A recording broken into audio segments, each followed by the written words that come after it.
Hey, this is Robert Hawkin. I'm the producer of The Creators. I know I say this every week, but this week's guest is fantastic.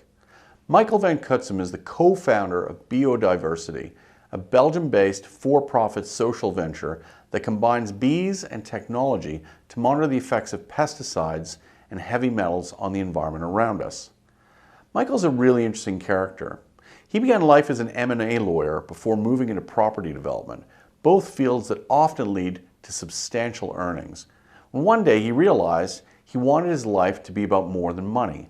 So he quit his job, grabbed a backpack, and spent 12 months traveling around South America where, as he explains, he saw firsthand the effects of climate change. And that's when he found a sense of direction for his life. Without a clear idea of what he wanted to do, he returned to Belgium and ended up meeting a scientist specializing in the study of bee colony collapse, who would eventually become his business partner. Through a combination of happenstance, brains, and tenacity, they created a business that would rely on the natural instinct of bees to range far and wide, almost 1,800 acres per hive, where they visit billions of flowers, to capture the trace effects of toxicity in our natural environment. So by pairing bees and modern technology, they've created a business that contributes to the survival of beehives and the rewilding of communities, to say nothing of its ability to help protect us from the invisible effects of chemicals in our environment. In our two-part interview, you'll hear a very honest discussion capturing the journey of Michael and his bees and what it takes to create a small business and have a big impact on the international market. I hope you get something from this. Thanks for listening. Thank you so much, Michael, for joining this interview today. I had the pleasure of meeting you a number of years ago when you were in the running for a financial award for social ventures. I had the chance to work with you a little bit on your story, and I was always amazed at your background and the choices that you made to become an entrepreneur. So again, thank you. You're coming to us from Belgium today, and I really do appreciate you making the time. Thank you, Robert. So Michael, Michael, would you mind telling us, I guess start at the beginning, tell us about your background, where you come from, and how your career began. Well, I come from Belgium, and actually, when I was a kid, I lived in the US from 3 till 9, and it kind of defined a bit who I became afterwards.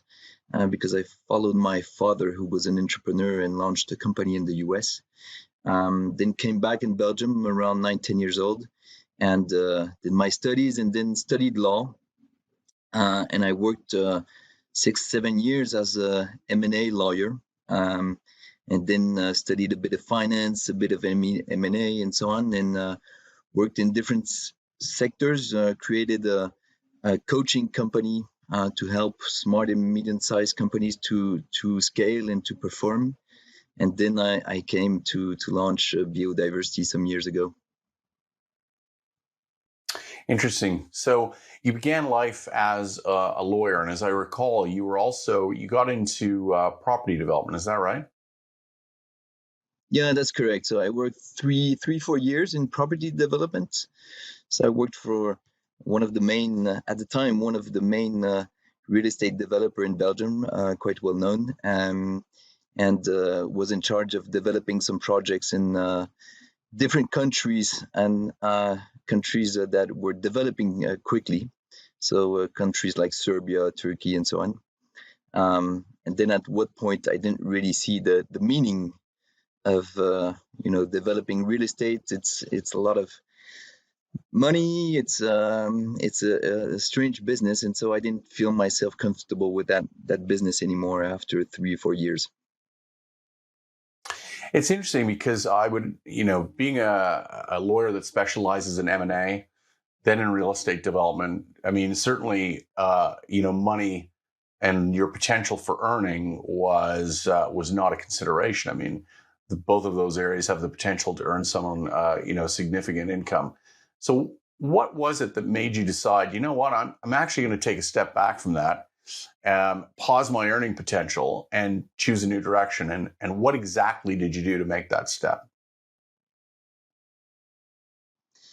Well, I think I was influenced, a bit by family. So my brother was very, when he was quite young, he was active in the CSR and so on. And at one point, I was about 29, 30 years old in this real estate business.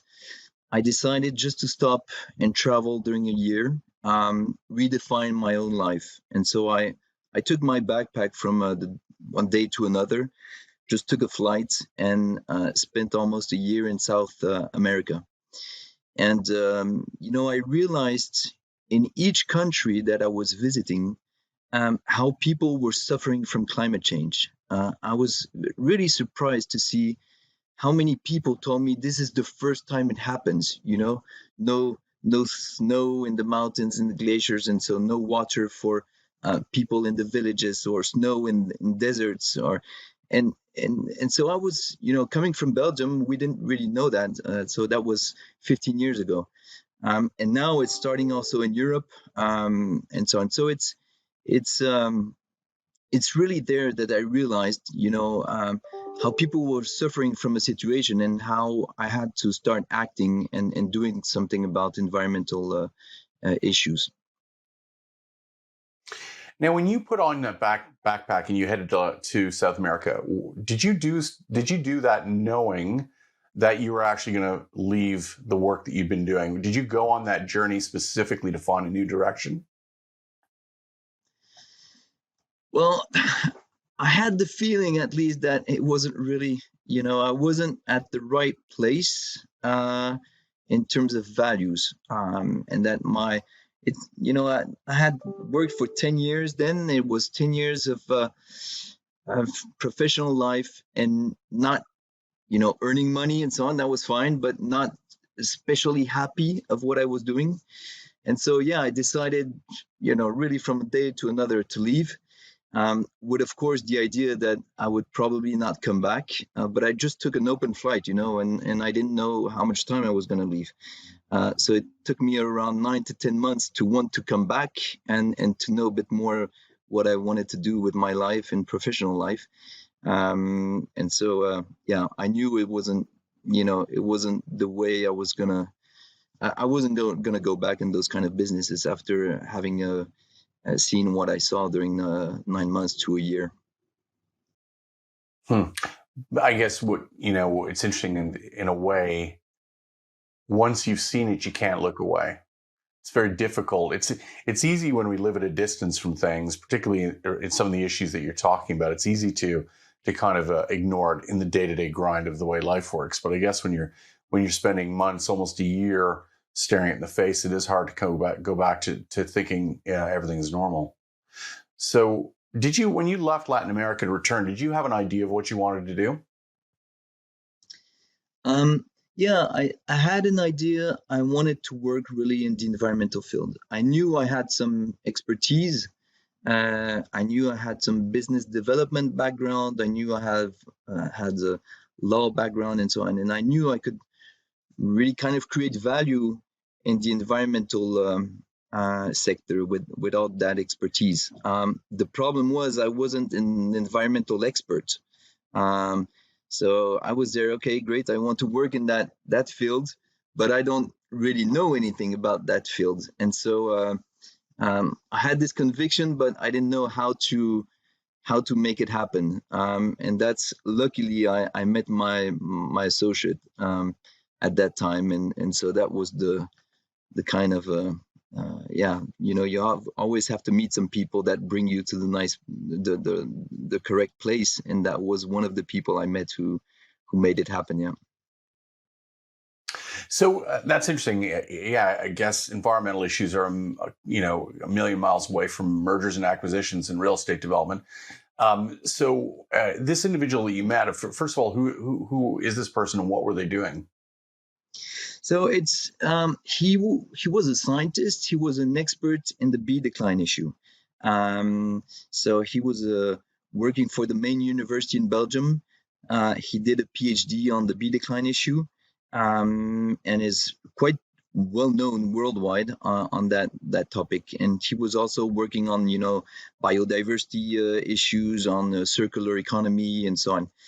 And then after his PhD, he just wanted to do something about all his research, and to really create value with biodiversity and do something about biodiversity regeneration and changing the way people see it, involving people, involving communities, and so on.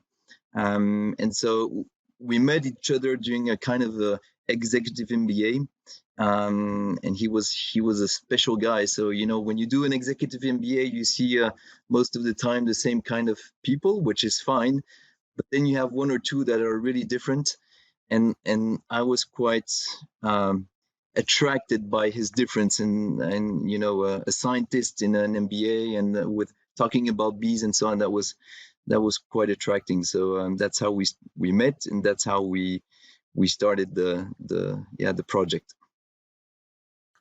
So I'm interested. I mean, had this issue that he was working in or had been studying, had that even come on your radar? Did you have any knowledge about the subject before you guys met?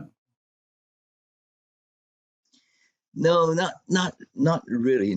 No. I knew a bit about bees. I knew a bit about the issue regarding bees. At the time, it's 15 years ago, so people were talking a lot about climate change, but biodiversity was a word that I didn't hear that much before, and I was far from really understanding what it really meant. So it's something, no, I didn't really know a lot of, to be honest. But then, you can, if you're passionate about something, I think you can learn quickly. And then if you have the right people next to you, then it helps, of course. Yeah, of course. As you say, sometimes an individual can become a bit of a North Star and help you find your own way in a venture. So I'm curious. So how did you come together, and how did you? Well, first of all, tell us a little bit about the business, BeeOdiversity, and tell us the process that the two of you followed to actually arrive at that as the solution. Well, today the company is really, our vision is really to get everybody to understand that biodiversity regeneration can create value. So, people know what they have to do to solve the biodiversity issue. The problem is to get people to invest and to act. And companies and even, public authorities will only invest if they understand it creates value, financial, but also environmental well-being and so on. And so we help corporates and public authorities to understand that, to define a strategy to create value with biodiversity regeneration. And the way we like to do it is by combining the genius of nature with innovation technology and the commitment of local communities.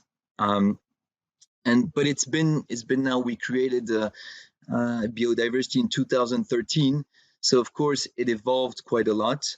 The first step was really to try to do something about the bee decline issue, and so we started with bees.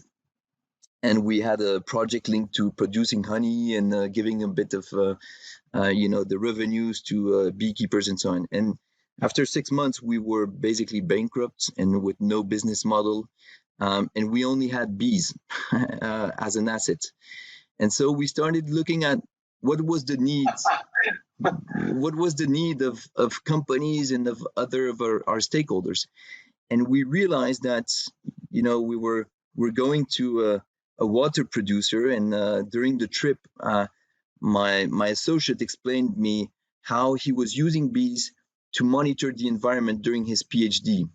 So to monitor pollution, to monitor biodiversity, pesticides, and so on.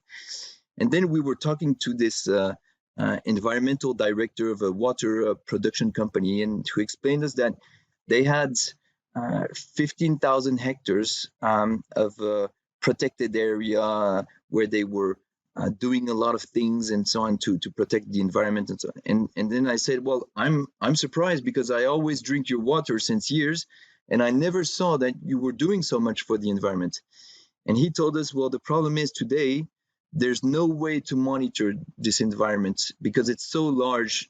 There's no tool to monitor it. And then I looked at my associate and who just told me an hour ago that bees can monitor large environments because they cover, 700 hectares to feed themselves and act a little bit like drones, collecting samples that you can analyze to see pollution, pesticides, biodiversity, and so on. And so that's how it started, actually. We realized that we had an asset, bees, that were a kind of natural drone, genius of nature, that could help us to respond to needs of corporates in the water sector. And so we just started, listening to the need of this client, and we built a tool linked to bees, and then it started with other expertise afterwards. At the time that you met this client, how many bees did you actually have? Good question. We probably had at the time 200 bee colonies. So one bee colony is around 50,000 bees, but we probably had 200 at the time, yeah. Oh my God. So these bees were actually waiting for work to come to them. And so you needed to find an outlet for them. So when you met the client and you say you'd had that conversation an hour before, what did you have to create to actually address that client's need? Like, what was the solution? Well, again, so, the way my associate worked with bees was really scientific, was really a research project. So we had to adapt that research to a commercial product that you have to scale up internationally. And so the product consists really in monitoring the environment with bees. So as mentioned, the bees cover a surface of 700 hectares to feed themselves, and they're going to visit billions of flowers, of which they take pollen, and they bring back pollen to the beehive because they feed themselves with this pollen. And the interesting part with pollen is that it captures soil and air pollution. So you can see whatever kind of industrial pollution like heavy metals, dioxins, furans, etc. But it also captures agricultural pollutants such as pesticides and nitrates and other pollutants. And besides that, it also contains, of course, the DNA of the plant. And so through the analysis of the pollen, and we've developed a lot of methodology to analyze this pollen, we can see whatever kind of pollution there is, industrial and agricultural pollution especially, and the kind of plant diversity. And so the lack of diversity at what period of the year, what's its impact, and so on. And so we developed also some software to interpret the results and not only have the data, but also understand if you have that kind of pollution, where does it come from? What's its impact on water, on the ecosystem? If you have a lack of biodiversity, what can you do about it? What are the solutions and so on? And so that's how we basically use nature as a hardware to gather data. And then we've developed, some interpretation tools to come up with some solutions, and very targeted solutions that can be implemented on the sites we monitor. So, Michael, I'm curious, I understand that as bees range through their territory, they collect this pollen and obviously they bring it back to the hive because that's what they eat. But how do you actually gather the pollen and then gather data from the pollen? How does that work? Well, we developed a special system to collect this data. This pollen, sorry. So when the bees enter the beehive, basically we developed a small device that collects this pollen on a daily basis. And so we work with local beekeepers, and which is good because it gives an additional revenue to the local beekeeper as well in a period where it's more and more difficult to produce honey. And so they're part of the project, so they get paid for that. And they have to follow a specific protocol, and they're going to send us the pollen, and then it goes through our analysis system here in Belgium. So that's how it works, basically. So going back to that original client, the water company, so how did this system differ from what they'd been doing before? And then specifically, what was the big difference in terms of what they were able to analyze and assess versus what they'd been traditionally doing? Well, the big difference is that they were, analyzing the pollen or bees or whatever for research programs on very specific periods of time.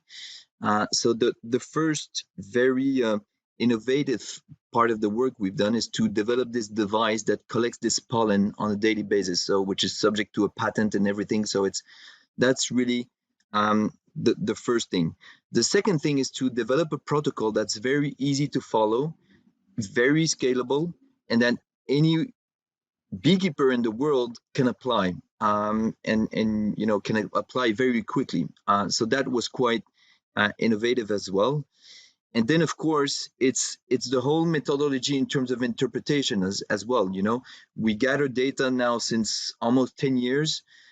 So the more data you have, the more you can kind of come up with some nice conclusions and better understand what's happening. So when we see pollution, there's a kind of signature per activity. And so when we see the evolution of the pollution, the kind of pollution, the level of this pollution and so on, we can really trace the origin of the pollutants. And it's the same for biodiversity. So that's really what makes us completely different to what exists in terms of research. I'm absolutely fascinated by the story of Michael and biodiversity, and I hope you enjoyed the first part of this interview. Please click on the second part of the interview to hear the continuing story of Michael's journey, where he describes his first major win, what's kept him going through tough times, and how his sense of purpose has trumped simply pursuing money. Again, thanks for listening.